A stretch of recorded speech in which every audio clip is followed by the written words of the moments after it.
Yoho, apa kabar nakama semuanya? Semoga nakama baik-baik saja. Di hari yang begitu cerah ini, ya nggak juga sih, akhir-akhir ini sebetulnya Jepang lagi cukup banyak dapat hujan. Dan uniknya, Jepang itu kalau hujan seharian.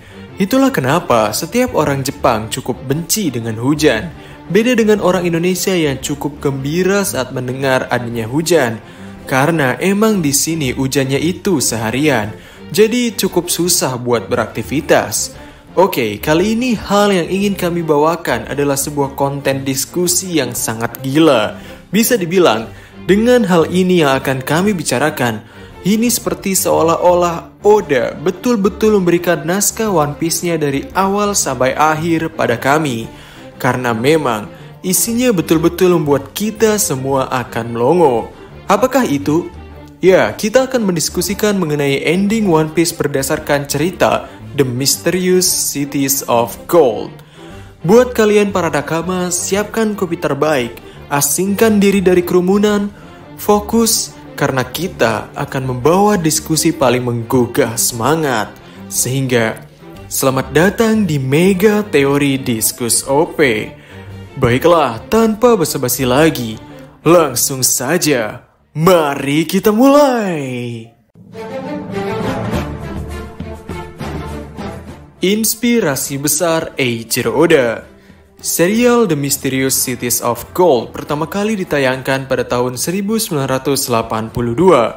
Eiichiro Oda lahir pada tanggal 1 Januari 1975. Jadi, saat serius ini muncul, Eiichiro Oda berusia sekitar 7 tahun. Besar kemungkinan ini adalah serial yang dibuat dengan kerja sama antara Prancis dengan Jepang, karena serial ini memiliki nama Prancisnya yang bertuliskan seperti ini. Digarap oleh dua studio produksi, yakni Dig Audiovisuel Prancis dan Studio Pierrot Jepang. Mungkin nakama sudah tidak asing dengan nama Studio Pierrot ini, atau biasa para wibu sebut juga dengan Studio Badut. Karena memang ikonnya ini mirip sekali dengan badut. Studio ini adalah studio yang sama yang menggarap Naruto ataupun Tokyo Ghoul. Serial animasi ini memiliki 39 episode. Akan kami ceritakan secara singkat dulu agar nakama punya bayangan mengenai apa sih The Mysterious Cities of Gold ini. Jadi ada bocah namanya Esteban atau Esteban. Manis, ya namanya adalah Esteban intinya. Esteban yang punya bakat unik yang bisa memanggil matahari.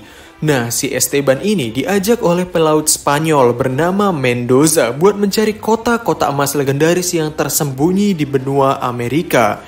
Mereka nggak sendiri, ada juga dua teman Esteban, Zia dan Tao, yang ikut dalam perjalanan ini. Serunya lagi, mereka nggak cuma berpetualang di darat, tapi juga naik kapal yang bisa terbang. Dari sedikit secuil bocoran ini saja, nakama pasti sudah bisa melek bahwa ada kaitan di sini. Terutama dari si karakter utama Esteban yang berkaitan erat dengan matahari.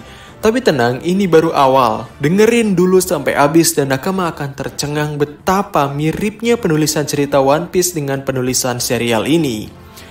Hubungan The Mysterious of Gold dengan One Piece sudah menjadi hal yang umum bahwa seseorang terinspirasi akan sesuatu yang sudah ada. Sang penulis cerita One Piece, Eiichiro Oda juga seringkali terlihat dari mata kita sebagai pembaca bahwa mengambil referensi atau pengetahuan yang ada di dunia ini untuk dimasukkan ke dalam unsur cerita One Piece-nya.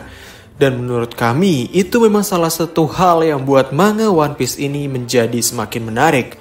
Oke, kita mulai dari intro kedua serial ini. Dalam manga One Piece, cerita ini dibuka dengan narasi hebat sang Raja Bajak Laut Goldie Roger, di mana Roger berkata, "Hartaku, kalau kalian mau, kalian bisa memilikinya. Carilah semuanya di sana." Dan perkataan sang Raja Bajak Laut Goldie Roger ini membakar semangat para anak muda untuk menjadi seorang bajak laut, mengarungi lautan dan menemukan sebuah harta karun yang orang-orang sebut dengan One Piece. Dan karena itulah, era ini pun menjadi era yang disebut sebagai era bajak laut. Lalu dalam Mysterious Cities of Gold, narasi awalnya adalah pada abad ke-16, kapal-kapal besar dari Eropa mulai berlayar ke barat menuju Amerika. yang saat itu disebut dengan dunia baru. Para penjelajah ini memiliki tujuan yang jelas, yakni menaklukkan tanah baru dan mencari kekayaan. Mereka adalah pria-pria yang berani, penuh semangat untuk petualangan. Mereka ingin menyeberangi lautan yang belum dipetakan dan menemukan wilayah-wilayah yang belum dijelajahi. Tujuan utama mereka adalah menemukan emas, terutama di pegunungan tinggi Andes. Mereka bermimpi untuk menemukan El Dorado, kota legendaris yang dikatakan penuh dengan emas. Setiap hari mereka mengarungi lautan dengan harapan besar, membayangkan harta karun yang menunggu mereka di ujung perjalanan. Perjalanan ini tidak hanya tentang kekayaan, tetapi juga tentang keberanian dan semangat penjelajahan. Para penjelajah ini bertekad untuk mengikuti jalur matahari terbenam yang mereka percaya akan membawa mereka ke kota emas misterius. Dengan penuh harapan dan tekad, mereka berlayar menuju masa depan yang penuh dengan kemungkinan dan keajaiban. Dari narasinya saja sudah cukup ada kemiripan, bukan? Di serial Mysterious Cities of Gold, protagonis dari cerita ini adalah seorang pemuda bernama Esteban, juga dikenal sebagai anak matahari. Ketika masih kecil, Esteban diselamatkan oleh seorang pelaut terkenal yang menjanjikan akan membawanya dalam petualangan besar.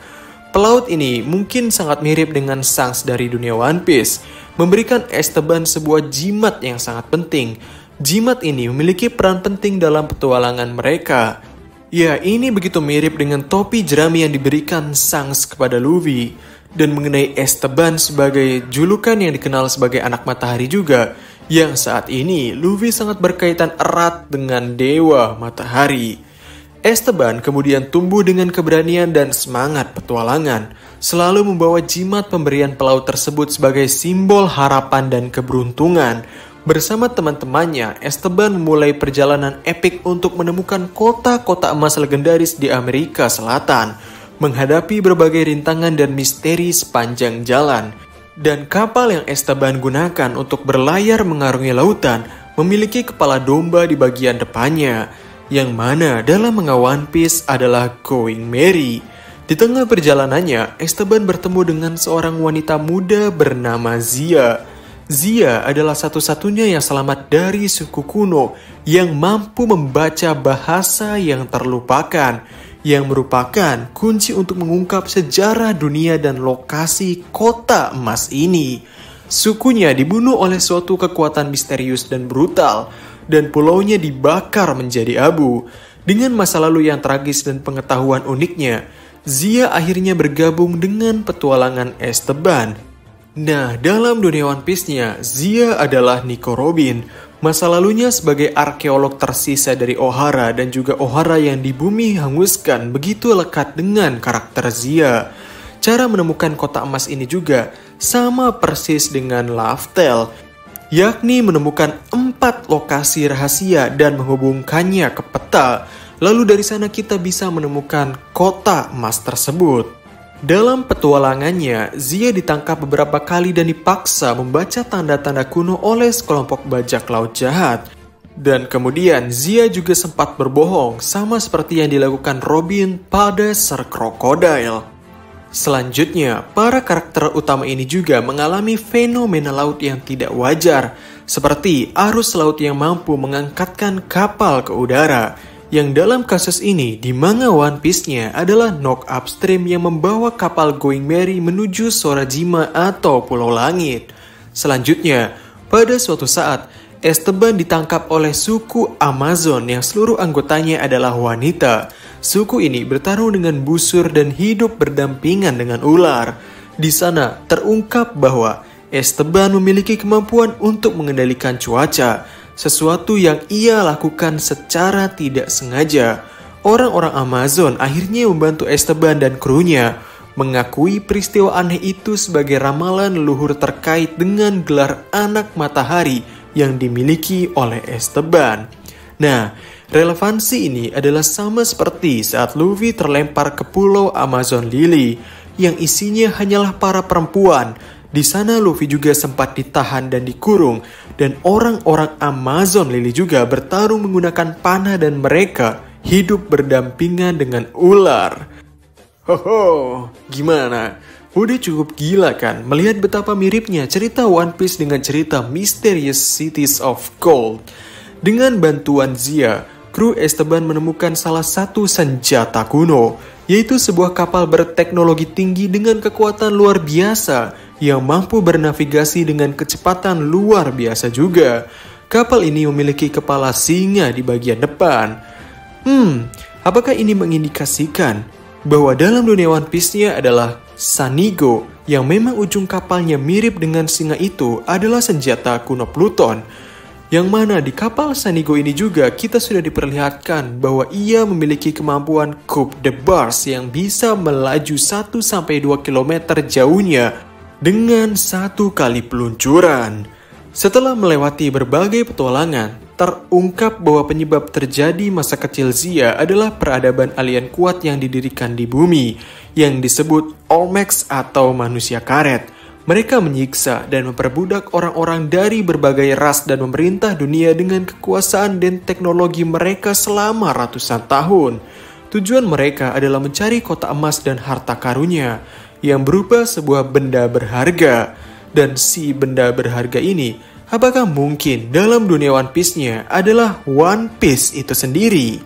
Dalam pintu masuk kota emas atau di One Piece-nya mungkin adalah Laftel, Esteban dan kawan-kawan mereka menemukan pintu yang diblokir dan seorang pria bertopeng dewa matahari. Pria ini ternyata adalah ayah Esteban dan anggota sekte penting yang didedikasikan untuk kerajaan kuno. Dia mulai menjelaskan segala sesuatu tentang masa lalu. Kerajaan kuno adalah peradaban berteknologi tinggi yang hancur karena perang dan kekuatan senjata luhur. Peradaban mereka dibangun berdasarkan energi matahari, sehingga mereka diidentifikasi sebagai manusia matahari. Merekalah yang membangun kota-kota emas di seluruh dunia, yang sebagian besar tersembunyi setelah peristiwa yang menghancurkan peradaban mereka. Alasan dibalik perang yang meruntuhkan peradaban matahari begitu konyol, hingga terlupakan seiring berjalannya waktu. Dan dalam manga One Piece-nya, hal seperti ini sudah pernah cukup secara terselubung diperlihatkan, yakni ada karakter yang bertarung selama 100 tahun lamanya, yakni Brogy dan Dory. Dan di One Piece chapter 129, terungkap bahwa alasan dari pertarungan itu terjadi hanyalah karena adanya anak kecil yang bertanya pada kedua orang ini, yakni manakah tangkapan mereka yang lebih besar. Tentunya mereka berdua mengaku bahwa masing-masing dari tangkapannya adalah lebih besar, dan terjadilah duel yang berlangsung selama 100 tahun itu. Kembali pada Esteban. Jimat yang diberikan pelaut di masa lalu kepada Esteban ternyata adalah kunci untuk mengakses kota emas dan harta karunia. Saat Esteban dan krunya mencapai kota emas, mereka disambut dengan latar belakang yang familiar, yang mana hampir sama dengan latar akhir dari lagu pembuka pertama One Piece, yang berjudul Memories, yang juga merupakan lagu yang kita dengar saat Roger tiba di Pulau Laftel.